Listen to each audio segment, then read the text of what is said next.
ಈ ಪುರುಷ ಪ್ರಧಾನ ಸಮಾಜದಲ್ಲಿ ಹೆಣ್ಣಿನ ಮೇಲೆ ಆಗ್ತಿರೋ ದೌರ್ಜನ್ಯನ, ಅನ್ಯಾಯನ, ಶೋಷಣೆನ ತಡೆಯೋದಕ್ಕೆ ಹೆಣ್ಣು ಕಾಳಿಯಾಗೋ, ದುರ್ಗಿಯಾಗೋ, ಚೌಡಿಯಾಗೋ ಅವತಾರ ಎತ್ತಿ ಬರ್ತಾಳೆ. ರಕ್ಕಸನಂತಿರುವ ಗಂಡನ ರುಂಡ ಚೆಂಡಾಡಿ ಹೆಣ್ಣಿಗೆ ನ್ಯಾಯ ಕೊಡಿಸ್ತಾಳೆ. ಅದಕ್ಕೆ ಬೇಕಾಗಿರೋದು ಕೋಪ. ತಗೊಳ್ಳಿ ಸ್ಪೆಷಲ್ ಟೀ. ಗಿರ್ಜಮ್ಮ, ಹೆಂಡತಿ ಗಂಡನ್ನ ಮುಗಿಸೋದ್ರ ಬಗ್ಗೆ ನಿಮ್ಮ ಅಭಿಪ್ರಾಯ ಅಂತ? ಕಾಶಿಯವರೇ, ಹೆಂಡತಿಗೆ ಗಂಡನ ಮುಗಿಸ್ಬೇಕು ಅಂತ ಒಂದೇ ಸಲ ಅನ್ಸಿರಲ್ಲ. ಪ್ರತಿದಿನ ನೊಂದು ಬೆಂದು ಆ ನಿರ್ಧಾರನ ಅವಳು ತಗೊಂಡಿರ್ತಾಳೆ. ಎಷ್ಟೇ ಆದ್ರೂ ಮನುಷ್ಯ ಮುಂಚೆ ಮೃಗನೇ ಆಗಿದ್ದಲ್ವಾ?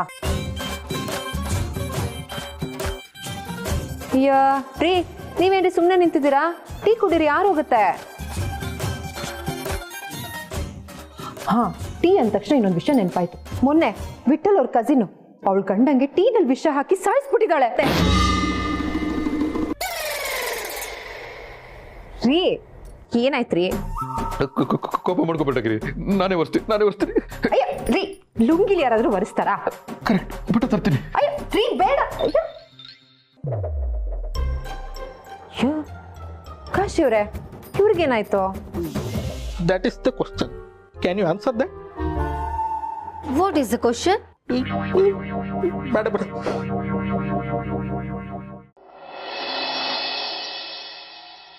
Giri, a relationship between a husband and wife should be like fish and water. It should not be like fish and a fisherman. ಅಂದ್ರೆ ಗಂಡ ಹೆಂಡತಿ ಸಂಬಂಧ ನೀರು ಮೀನು ಇದ್ದಾಗಿರ್ಬೇಕು, ಮೀನುಗಾರ ಮೀನು ಇದ್ದಾಗಿರ್ಬಾರ್ದು ಅಂತ.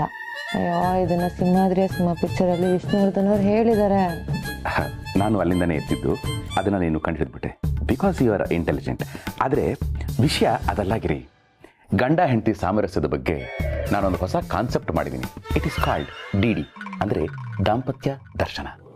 ಗಿರಿ, ಈ ಗಂಡ ಹೆಂಡತಿ ಪ್ರೀತಿಯಿಂದ ಇರ್ತಾರೆ ನಿಜ, ಆದರೆ ಆ ಪ್ರೀತಿ ಕೆಲವೊಂದು ಸರಿ ನಮಗಾಗೋ ಸಣ್ಣ ಸಣ್ಣ ನೋವುಗಳನ್ನು, ಹತಾಶೆಗಳನ್ನು ಹೇಳ್ಕೊಡೋಕೆ ಬಿಡದೆ ಮನಸ್ಸಲ್ಲೇ ಮುಚ್ಚಿಟ್ಬಿಡುತ್ತೆ.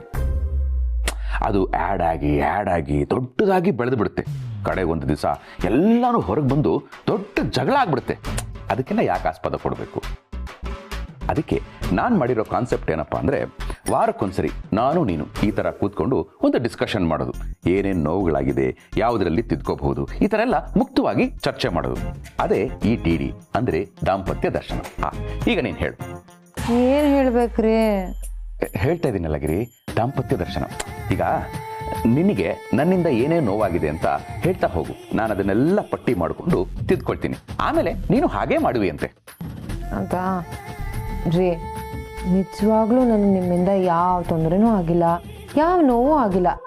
ನೀವೇ ನನಗೆ ರಾಮ, ನೀವೇ ನನಗೆ ಶ್ಯಾಮ. ಏನು ಇವಳು ಏನು ಪ್ರಾಬ್ಲಮ್ ಇಲ್ಲ ಅಂತ ಹೇಳ್ತಾ ಇದ್ದಾಳೆ, ಮತ್ತೆ ನನ್ನನ್ನು ಸಾಯಿಸ್ಬೇಕು ಅಂತ ಯಾಕೆ ಪ್ಲಾನ್ ಮಾಡಿದ್ದಾಳೆ? ಗಿರಿ, ಎಲ್ಲಿ ನನಗೆ ನೋವಾಗ್ಬಿಡುತ್ತೋ ಅಂತ ನೀನು ನಿನ್ನ ಫೀಲಿಂಗ್ಸ್ನ ಮನಸ್ಸಲ್ಲೇ ಬಚ್ಚಿಟ್ಕೋತಾ ಇದೆಯಾ ಅನ್ಸುತ್ತೆ. ಪ್ಲೀಸ್ ಹಾಗೆ ಮಾಡಕ್ ಹೋಗ್ಬೇಡ. ಈ ಫೀಲಿಂಗ್ಸ್ ಅನ್ನೋದು ಹಾಲಲ್ಲಿರೋ ಶೋಕೇಸ್ ತರ ತೋರಿಸ್ಕೋಬೇಕು. ಕಿಚನಲ್ಲಿ ಸಿಂಕ್ ಕೆಳಗಡೆ ಇರೋ ಪೈಪ್ ತರ ಮುಚ್ಚಿಡಬಾರ್ದು, ವಾಸನೆ ಬಂದ್ಬಿಡುತ್ತೆ. ನೋಡು, ತಿದ್ಕೊಳ್ಳೋಕೆ ಅಂತಾನೆ ಬಂದಿದ್ದೀನಿ ಅಲ್ವಾ, ಅದೇನಿದೆಯೋ ಹೇಳ್ಬಿಡು, ಬಿ ಓಪನ್. ಸರಿ ಆಯ್ತು, ನೀವು ಇಷ್ಟೊಂದು ಕೇಳ್ಕೊತಿದ್ದೀರಲ್ಲ ಅಂತ ಹೇಳ್ತಿದ್ದೀನಿ. ನನಗೆ ಫಸ್ಟ್ ಟೈಮ್ ನೋವಾಗಿದ್ದು 2003 ಜುಲೈ 24 ಸಂಜೆ 4:32 ನನಗೆ ಅವತ್ತು ತುಂಬಾ ನೋವಾಗಿತ್ತು. ಅವತ್ತು ನಾನು ನಿಮ್ಗೆ ಬೆಳ್ಳಿ ಕಾಲ್ಗೆಜ್ಜೆ ಕೇಳಿದ್ದೆ. ಬೆಳಗ್ಗೆ ಕಾಲ್ಗೆಜ್ಜೆ ಹಾಕೊಂಡು ನಡೆದ್ರೆ ಜಲ್ಲನ್ನತ್ತೆ, ಅದೇ ರಾತ್ರಿ ನಡೆದ್ರೆ ಜೀವಾನೇ ಜಲ್ಲನ್ನತ್ತೆ, ಬೇಡ ಅಂದ್ರಿ. ಆಗ ನನಗೆ ಎಷ್ಟು ನೋವಾಗಿತ್ತು ಗೊತ್ತೇನ್ರಿ? ಆಮೇಲೆ 2004 ಮಾರ್ಚ್ 2 ಬೆಳಗ್ಗೆ 7:30 ಒಲೆ ಮೇಲೆ ಹಾಲಿಟ್ಟಿದ್ದೀನಿ, ನೋಡ್ಕೊಳ್ರಿ ಅಂತ ಬಿಟ್ಟು ಹೋದ್ರೆ ಅದು ಉಕ್ಕಿ ಸೀದು ಆ ಪಾತ್ರೆ ಕರಕ್ಲಾದ್ರೂ ಆಫ್ ಮಾಡಿರ್ಲಿಲ್ಲ. ಆ ಪಾತ್ರೆ ನಂಗೆ ತವ್ರ ಮನೆಯಿಂದ ಬಂದಿದ್ದು ಉಡುಗೊರೆ, ಹಾಳಾಗೋಯ್ತು. ಆಗ ನನಗೆ ಎಷ್ಟು ನೋವಾಯ್ತು ಗೊತ್ತಾ? 2007 ಡಿಸೆಂಬರ್ 21 ಮಧ್ಯಾಹ್ನ 3:42 ಎಷ್ಟು ಚೆನ್ನಾಗಿ ನೆಲ ಒರೆಸಿಟ್ಟಿದ್ದೆ. ಅದನ್ನ ಕಣ್ಣಾರೆ ನೋಡಿದ್ರು ಒಣಗೋವರೆಗೂ ಕಾಯ್ದೆ ಅದನ್ನೇ ತುಳ್ಕೊಂಡು ಹೋದ್ರಲ್ಲ, ಆಗ ನನಗೆ ಎಷ್ಟು ಬೇಜಾರಾಯ್ತು ಗೊತ್ತಾ?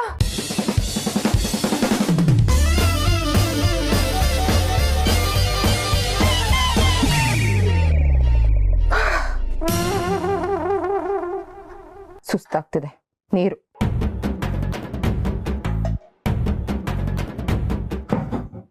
ನಿಮಗಲ್ಲ, ನನಗೆ ಕೊಡಿ.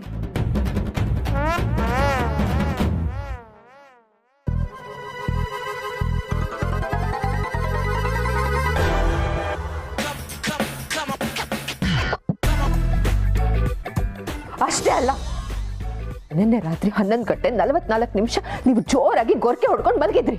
ನಾನು ಹೇಳಿದ್ರೆ ನೀವು ನಂಬಲ್ಲ ಅಂತ ಫೋನಲ್ಲಿ ರೆಕಾರ್ಡ್ ಮಾಡ್ಕೊಂಡ್ ಬಂದು ನಿಮಗ್ ತೋರ್ಸಿದ್ರೆ ಗ್ರಾಫಿಕ್ ಮಾಡಿದ್ಯಾ ಅಂತ ನನ್ ಮೇಲೆ ಆರೋಪ ಹೊರಿಸಿದ್ರಿ ಅಲ್ಲ. ನನಗೆ ಎಷ್ಟು ನೋವಾಯ್ತು ಗೊತ್ತಾ ರೀ.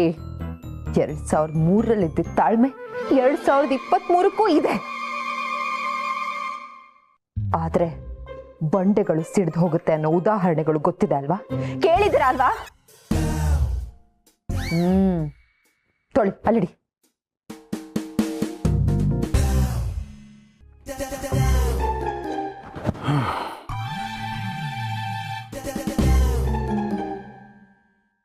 ನಾನೇನೋ ದೊಡ್ಡ ದೊಡ್ಡ ರೀಸನ್ ಕೊಡ್ತಾಳೆ ಅಂತ ಅನ್ಕೊಂಡ್ರೆ ಇಂಥ ಸಿಲ್ಲಿ ರೀಸನ್ಸ್ಗೆ ಗಂಡನ್ನೇ ಕೊಲೆ ಮಾಡ್ತಾರ.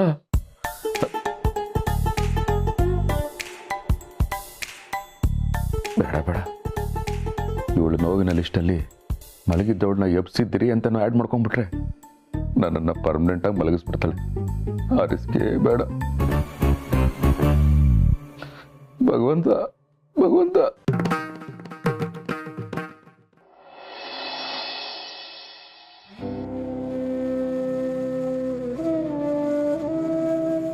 ಬದುಕಕ್ಕೆ 2 ದಾರಿ. ಒಂದು ಕಷ್ಟ ಪಡಬೇಕು, ಇನ್ನೊಂದು ಬಕೆಟ್ ಹಿಡಿಬೇಕು. ನನಗೆ ಈಗ 2ನೇ ಆಪ್ಷನ್ನೇ ಬೆಟರ್ ಅನಿಸ್ತಾ ಇದೆ. Excuse me sir. Yes, may I come in? come in. Excuse me sir.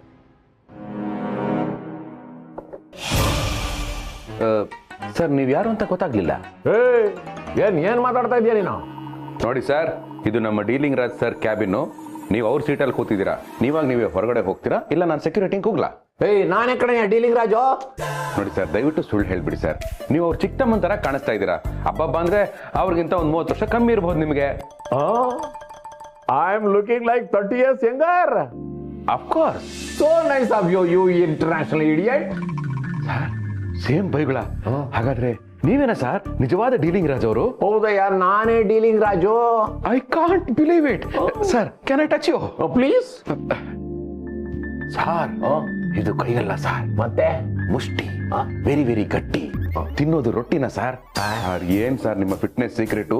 Hit ವರ್ಕೌಟ ಇಲ್ಲ ಕಾರ್ಡಿಯೋನ sir? Sir, you are a motivation sir, motivation. ಅಯ್ಯೋ, ನನಗೆ ಗೊತ್ತೇ ಇರಲಿಲ್ಲ ಕಣಯ್ಯ, ನಾನು ಅಷ್ಟೊಂದು ಚೆನ್ನಾಗಿ ಕಾಣ್ತೀರಾ. Of course sir. ಒಟ್ಟಿನಲ್ಲಿ ನೀವು ಖುಷಿಯಾಗಿರ್ಬೇಕು ಸರ್. ನಿಮ್ಗೆ ಖುಷಿ ಆಯ್ತಾ ಸರ್? ಬಹಳ ಸಂತೋಷ ಆಯ್ತು ಸರ್. ಆಕ್ಚುಲಿ ನಿಮ್ಮ ಹತ್ರ ಏನೋ ಕೇಳಬೇಕು ಅಂತ ಬಂದೆ, ಬಟ್ ನಿಮ್ಮ ಈ ಬ್ಯೂಟಿನ ನೋಡಿ ಏನ್ ಹೇಳ್ಬೇಕು ಅಂತ ಮರ್ತೋಯ್ತು. ಈಗ ನೆನಪಾಯ್ತು, ಕೇಳಲ್ಲ ಸರ್? ದಯವಿಟ್ಟು ಕೇಳಿ ಸರ್. ನಮ್ಮ ಆಫೀಸ್ ಕೆಲಸ ಬಾಂಬೆಲೋ ಇಲ್ಲ ಹೈದರಾಬಾದಲ್ಲೋ ಇರುತ್ತಲ್ಲ ಸರ್. ಸ್ವಲ್ಪ ದಿನದ ಮಟ್ಟಿಗೆ ನೀವು ನನ್ನನ್ನು ಯಾಕಲ್ಲಿ ಕಳಿಸಬಾರ್ದು? No chance. ನೋಡಯ್ಯ, ನಿನ್ನಿಂದ ನಾನು ಇವತ್ತು 30 ವರ್ಷ ಚಿಕ್ಕವನಾಗಿ ಕಾಣಿಸ್ತಾ ಇದ್ದೀನಿ. ಅಕಸ್ಮಾತ್ ನೀನು ಇಲ್ಲೇ ಇದ್ರೆ ನಾಳೆ ದಿನ 40 ವರ್ಷ ಚಿಕ್ಕವನಾಗಿ ಕಾಣಿಸ್ಬೋದು. ಅದಕ್ಕೆ ನೀನು ಎಲ್ಲಿಗೂ ಕಳಿಸಲ್ಲ, ಇಲ್ಲೇ ಇಟ್ಕೋತೀನಿ. ಅಯ್ಯೋ, ನಾನು ಬೀಸಿದ ಬಾಣ ಯೂಟರ್ನ್ ತಗೊಂಡು ನಮ್ಮನೆ ಕಾಂಪೌಂಡ್ ಒಳಗೆ ಬಿತ್ತಾ? ಸರ್, ಹೋಗ್ಲಿ. ವರ್ಕ್ ಫ್ರಮ್ ಆಫೀಸ್ ಕೊಡ್ಬೋದಾ? ಅಂದ್ರೆ ಆಫೀಸ್ ಅವರ್ಸ್ ಮುಗಿದ್ಮೇಲೆ ಎಲ್ಲ ಒಂದು ಕಾರ್ನರಲ್ಲಿ ಬೆಡ್ ಹಾಕೊಂಡು ಇಲ್ಲೇ ಮಲ್ಕೊಳ್ತೀನಿ ಸರ್. ಇದೇನೆ ಹೊಸ ಆಸೆ. Sir, actually I want to explore myself sir. ನಾನು ಯಾರು ಅಂತ ನಾನೇ ಕಂಡುಹಿಡಿಬೇಕು ಸರ್. ಹಾಗಾಗಿ ಕೇಳ್ತಾ ಇದ್ದೀನಿ. ನೋಡಯ್ಯ, ನಿನ್ನಂತ ಒಳ್ಳೆ ಎಂಪ್ಲಾಯ್ಗೆ ನಾನು ಕಷ್ಟ ಕೊಡಕ್ಕೆ ಇಷ್ಟಪಡಲ್ಲ. ನೋಡೋ, ಬೇಕಾದ್ರೆ ವರ್ಕ್ ಫ್ರಮ್ ಆಫೀಸ್ ಬದಲು ವರ್ಕ್ ಫ್ರಮ್ ಹೋಮ್ ಕೊಡ್ತೀನಿ, ಎಂಜಾಯ್ ಮಾಡು. ಆದ್ರೆ ಆಫೀಸಲ್ಲಿ ತುಂಬಾ ಹೊತ್ತಿರ್ಬೇಡ ನೀನು. ಸರ್, ನಿಮ್ ಕೈ ಮುಗಿತೀನಿ, ವರ್ಕ್ ಫ್ರಮ್ ಹೋಮ್ ಮಾತ್ರ ಕೊಡ್ಬೇಡಿ ಸರ್. ಮತ್ ಬಾಯಿ ಮುಚ್ಕೊಂಡು ಕಂಡ್ಬಿಟ್ರೆ ಕೆಲಸ ಮಾಡುವ. You international idiot. 30 ವರ್ಷ ಹೆಂಗಾರತ್ತೆ, ದಿನ ಏನ್ ಕನ್ನಡಿ ನೋಡ್ಕೊಳಲ್ವ? ನಾನು ನೋಡ್ಕೊಳ್ತಾ ಇದ್ರು ನನ್ನ ಹೆಂಡತಿ ಮಕ್ಕಳು ವಯಸ್ಸಾಗಿದೆ ಅಂತ ಹೇಳ್ತಾ ಇರ್ತಾರೆ. ಅಂತದ್ರಲ್ಲಿ ಬಕೆಟ್ ಹಿಡಿಯಕ್ ಬಂದ್ಬಿಡ. Get out. ಭಗವಂತ, ನನಗೆ ಉಳಿಗಾಲನೇ ಇಲ್ವಾ?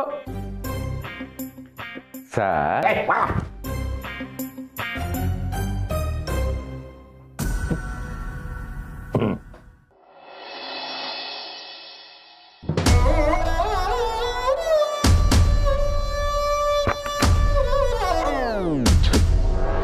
ನಮ್ಮನೆಗೆ ನಾನೇ ಕದ್ದು ಬರೋಂಗೆ ಆಗೋಯ್ತು.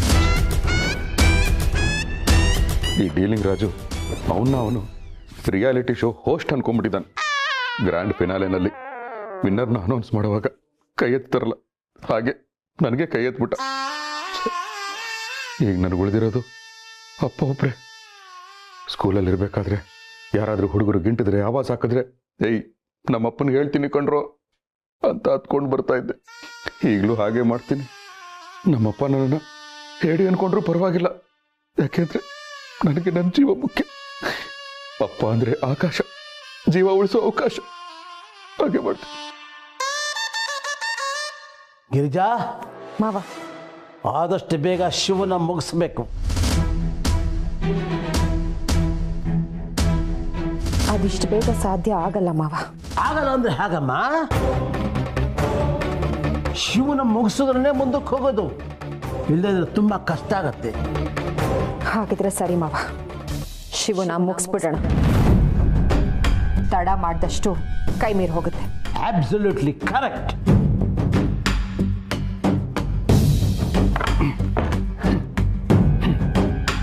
ಗಿರಿ ಅಪ್ಪ, ಯಾಕೋ ಏನಾಯ್ತು? ಏನಾಯ್ತು? ಕಷ್ಟ ಕಾಲದಲ್ಲಿ ಕಾಯೋ ಕಾಮಧೇನು ಆಗ್ತೆ ಅಂತ ಅನ್ಕೊಂಡಿದ್ದೆ. ಕೆಂಡದಲ್ಲಿ ಕಣ್ ಸುಟ್ಕೊಂಡು ಕೆಂಗಣ್ಣಲ್ಲಿ ಕೆಕ್ಕರ್ಸ್ಕೊಂಡು ನೋಡ್ತಾ ಇದೆಯಾ. ಮಗ ಅನ್ನೋದನ್ನು ಮರೆತು ಮಗನ್ನೇ ಮರ್ಡರ್ ಮಾಡೋದು ಸ್ಕೆಚ್ ಆಗ್ತಾ ಇದೆಯಲ್ಲ.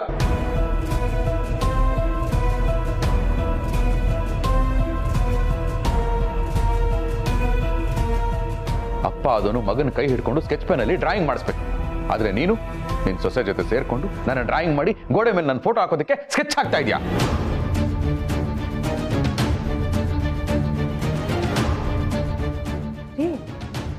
ಯಾಕ್ರಿ, ಯಾಕೆ ಹೀಗೆ ಮಾತಾಡ್ತಿದ್ದೀರಾ? ಏನಾಗಿದೆ ನಿಮ್ಗೆ?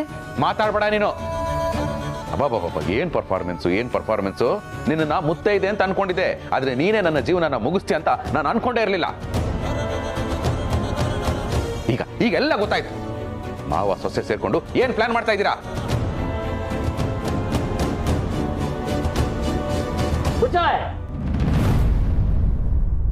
ಏನೋ ನಿನ್ನ ಮಾತಿನ ಅರ್ಥ? ನಿನಗೆ ಹುಚ್ಚಿಗಿಚ್ಚು ಹಿಡಿದಿಲ್ಲ ತಾನೆ? ನಾನು ಗಿರಿಜಾ ನಿನ್ನ ಮುಗಿಸಲು ಪ್ಲಾನ್ ಹಾಕಿದೀವ. ನಿನಗೆ ತಲೆಗೆಲೆ ಕೆಟ್ಟಿಲ್ಲ ತಾನೆ? ರೆಡ್ ಹ್ಯಾಂಡ್ ಆಗಿ ಸಿಕ್ಕಾಕೊಂಡ್ರಿ ಅಂತ ಈಗ ಪ್ಲೇಟ್ ಚೇಂಜ್ ಮಾಡ್ತಾ ಇದೀಯಾ? ಗಿರಿ ನನ್ನನ್ನು ಸಾಯಿಸೋದಕ್ಕೆ ಪ್ರಯತ್ನ ಪಡ್ತಾ ಇರಬಹುದು, ಆದ್ರೆ ನನ್ನನ್ನು ಸಾಯಿಸೋದಕ್ಕೆ ಸ್ಕೆಚ್ ಹಾಕಿರೋದಂತೂ ಸತ್ಯ. ಅದಕ್ಕೆ ನೀನು ಕೂಡ ಕೈ ಜೋಡಿಸಿದ್ಯಾ? ಮೊದಲೇ ನಿಂದು ಎಡವಟ್ರಾಯ. ಯಾವಾಗ ಎಲ್ಲಿ ಏನರ್ಥ ಮಾಡ್ಕೊಂಡಿದ್ದ ಬಿಡಿಸೇಳ ಮಾರಾಯ. ಅವತ್ ರಾತ್ರಿ ನಾನು ಬರುವಾಗ ಏನಾಯ್ತು ಗೊತ್ತಾ? ನೋಡು ಬೇಬಿ, ಇಷ್ಟು ದಿನ ನೀನು ಯಾವ ಪ್ರಯತ್ನನೂ ಪಟ್ಟಿಲ್ಲ, ಅದಕ್ಕೆ ಶಿವಪ್ರಸಾದ್ ಸತ್ತಿಲ್ಲ. ಆ ಸೇಲ್ಸ್ ಮ್ಯಾನ್ ಶಿವಪ್ರಸಾದ್ನ ನಾವು ಮುಗಿಸ್ಲೇಬೇಕು. ಹೌದು ಚಿನ್ನ, ನಂಗಂತೂ ಆ ಶಿವಪ್ರಸಾದಿಂದ ಸಾಕಾಗಿ ಹೋಗಿದೆ. ಅವನ ಮುಖ ನೋಡಿದ್ರೆ ಹಿಂಸೆ ಅನ್ಸುತ್ತೆ. ಮೊದಲು ಅವನ್ನ ಮುಗಿಸಿ ಆಮೇಲೆ ನಿನ್ ಮುಂದೆ ಬರ್ತೀನಿ. ಇಷ್ಟೆಲ್ಲ ಆದ್ರೂ ಅರ್ಥ ಮಾಡ್ಕೊಳ್ದೇ ಇರೋಷ್ಟು ದಡ್ಡ ಅಲ್ಲ ನಾನು. ನೀನು ದಡ್ಡನೇ. ನಿನ್ನಂಥವನಿಗೆ ಜನ್ಮ ಕೊಟ್ಟಲ್ಲ ಅಂತ ನನಗೆ ಅಸಹ್ಯ ಆಗ್ತಿದೆ. ನನಗೂ ಆಗ್ತಾ ಇದೆ. ಶಿವಪ್ರಸಾದ್ ಸೇಲ್ಸ್ ಮೆನ್ ನಾನೇ ತಾನೆ. ನಾನು ಅವತ್ತು ಕೇಳಿಸ್ಕೊಂಡಿದ್ದು ಗಿರಿ ವಾಯ್ಸೇ ತಾನೆ. ಅಷ್ಟೇ ಯಾಕೆ ಇವಾಗ ಮಾತಾಡ್ಕೋತಾ ಇದ್ರಲ್ಲ ಶಿವಪ್ರಸಾದ್ನ ಆದಷ್ಟು ಬೇಗ ಮುಗಿಸ್ಬೇಕು ಅಂತ, ಇದೆಲ್ಲ ಸತ್ಯ ತಾನೆ? ನೋಡಲೇ, ಪ್ರತ್ಯಕ್ಷ ಕಂಡರು ಪ್ರಮಾಣಿಸಿ ನೋಡ್ಬೇಕು ಅಂತ ಗಾದೆ ಇದೆ, ಗೊತ್ತಿಲ್ವಾ? ಈಗ ನಾವು ನೋಡ್ತಿದ್ದ ಧಾರಾವಾಹಿಲಿ ಒಂದು ಹೆಣ್ಣಿನ ಪಾತ್ರ ಬರುತ್ತೆ. ಆ ಹೆಣ್ಣಿನ ಪಾತ್ರದ ಧ್ವನಿ ನಮ್ಮ ಗಿರಿಜನ ಧ್ವನಿ ಒಂದೇ ಥರ ಆಯಿತು ಅಂತ ಮಾತಾಡ್ಕೊತಿದ್ವಿ. ಆಮೇಲೆ ಅದೇ ಧಾರಾವಾಹಿಲಿ ಶಿವಪ್ರಸಾದ್ ಅನ್ನೋ ಒಂದು ಪಾತ್ರನ ಬರುತ್ತೆ. ಅವನು ಸೇಲ್ಸ್ ಮ್ಯಾನ್. ಅದಕ್ಕೆ ಆ ಕಥೆ ಬಗ್ಗೆ ನಾವು ಚರ್ಚೆ ಮಾಡ್ತಾ ಇದ್ರೆ ನೀನು ಅದನ್ನೇ ತಪ್ಪು ತಿಳ್ಕೊಬಿಟ್ಟಿಯಲ್ಲ ಯೋಗ್ಯ. ಮತ್ತೆ ಅವತ್ತು ರಾತ್ರಿ ನಾನು ಬರಬೇಕಾದ್ರೆ ಗಿರಿ ವಾಯ್ಸ್ ಕೇಳಿಸ್ತು. ಅದೇ ಟೈಮ್ಗೆ ಗಿರಿನೂ ಬಂದ್ಲಲ್ಲ, ಅದು ಹೇಗೆ? ಪುಟ್ಟಕ್ಕನ ಮಕ್ಕಳು ಸೀರಿಯಲಲ್ಲಿ ಸಹನ ಹಾಗೆ ತಾನು ರಕ್ಷಣಾ ತಂತ್ರವನ್ನು ಕಲಿತು ಗಂಡನ ಮುಂದೆ ತೋರಿಸಿ ಶಾಬಾಜ್ಗಿರಿ ಪಡಿಬೇಕು ಅಂತಿದ್ಲು. ಆ ಸಮಯದಲ್ಲಿ ನೀನು ಬಂದೆ. ನಿನಗೆ ಸರ್ಪ್ರೈಸ್ ಕೊಡೋದು ಮಿಸ್ ಆಗ್ಬಿಡುತ್ತೆ ಅಂತ ಹೆದರಿ ಓಡ್ ಬಂದು ನನ್ನ ಹತ್ರ ಎಲ್ಲ ಹೇಳಿದ್ಲು.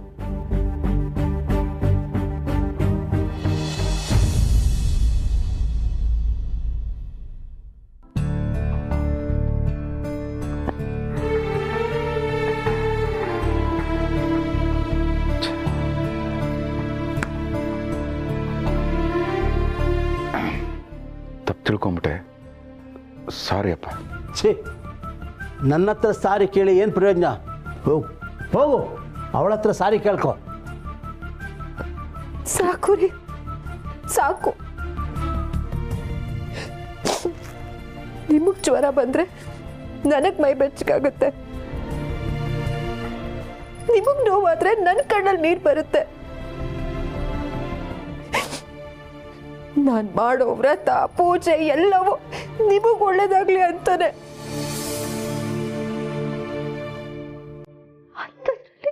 ನಾನು ನಿಮ್ಮನ್ನ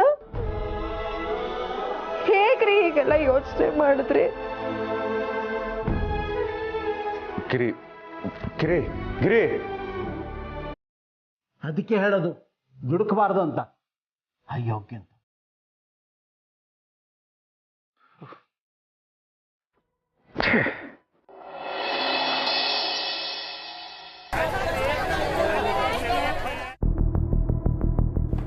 ಗಿರಿ, ಏನ್ ಗಿರಿ ಬೆಳಗ್ಗೆಯಿಂದ ಒಂದು ಫೋನ್ ಇಲ್ಲ, ಮೆಸೇಜ್ ಇಲ್ಲ, ಕೋಪನಾ? ಶಿವರೇ ಒಂದು ನಿಮಿಷ. ಬೇಜಾರು ಮಾಡ್ಕೋಬೇಡಿ ಕಾಶಿ ಅವರೇ, ನಿಮ್ಮ ಹತ್ರ ನಾನು ಆಮೇಲೆ ಮಾತಾಡ್ತೀನಿ. ಗಿರಿ ಗಿರಿ,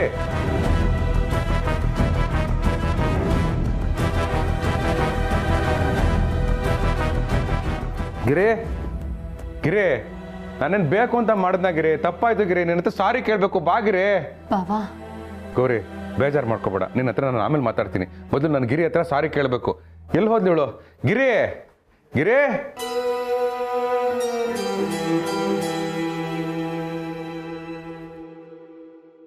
ಗಿರಿ, ಯಾಕಿಷ್ಟು ಸತಾಯಿಸ್ತಾ ಇದೆಯಾ ಗಿರಿ? ಎಲ್ಲಮ್ಮ ನಿಮ್ಮಮ್ಮ? ಶಿವು, ಯಾಕಪ್ಪ ಇಷ್ಟೊಂದು ಡಲ್ ಆಗಿದ್ಯಾ? ನನ್ನ ಮೇಲಿನ ಕೋಪಕ್ಕೆ ನಿಂಗೆ ಕಾಫಿ ಟೀನೂ ಕೊಟ್ಟಿಲ್ಲ ಅವಳು? ಅಪ್ಪ, ಅಮ್ಮ ನಮ್ಮನ್ನ ಇನ್ಮೇಲೆ ನೋಡ್ಕೊಳಲ್ವಂತೆ, ನೀನೇ ನೋಡ್ಕೋಬೇಕಂತೆ. ಏನು ಹೇಳ್ತಾ ಇದೆಯಾ? ಏನು ಹಾಗಂದ್ರೆ? ಅಪ್ಪ, ಅದು ಅಮ್ಮ ಮನೆ ಬಿಟ್ಟು ಹೋಗ್ಬಿಟ್ಟಿದ್ದಾಳೆ.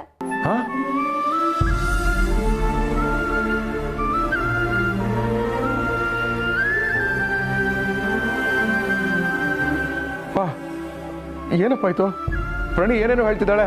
ಯಾಕೆ ಅವಳು ಹೇಳಿದ್ದು ನಿನಗೆ ಕೇಳಿಸ್ಲಿಲ್ವಾ? ಗಿರಿಜನಿಗೆ ನೀನೇನು ಹೇಳಿದೆ ಅಂತ ನಿನಗೆ ಗೊತ್ತಿಲ್ವಾ?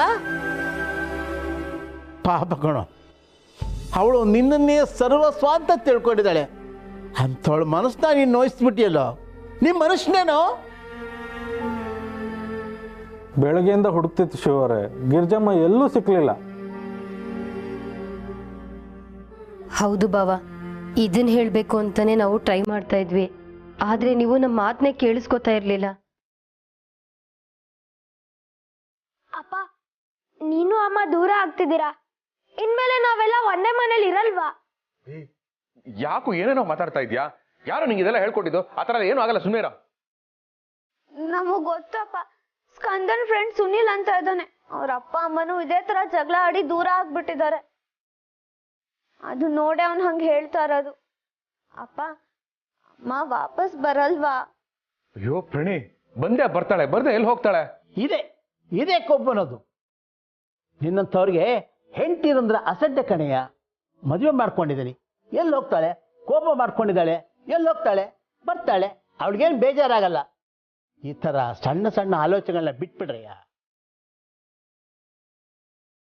ತವ್ರ ಮನೆ ಬಿಟ್ಟು ಬಂದಿರ್ತಾಳೆ, ಅವಳಿಗೂ ಒಂದು ಮನಸ್ಸಿದೆ ಕಣೆಯ. ಅಂತ ಹೆಣ್ಣಿನ ಮನಸ್ಸನ್ನ ನೋಯಿಸ್ಬೇಡಪ್ಪ.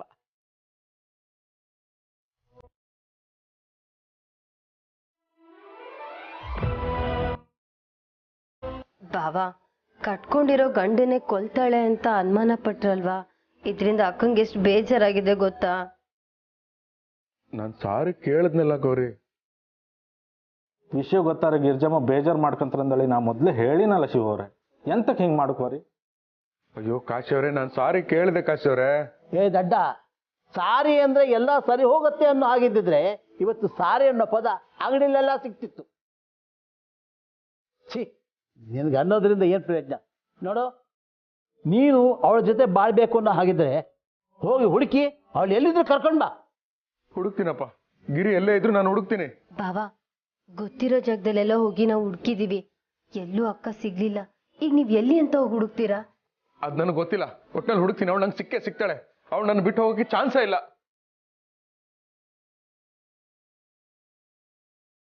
ನೀವು ಗಾಬರಿ ಆಗ್ಬಿಡಿ.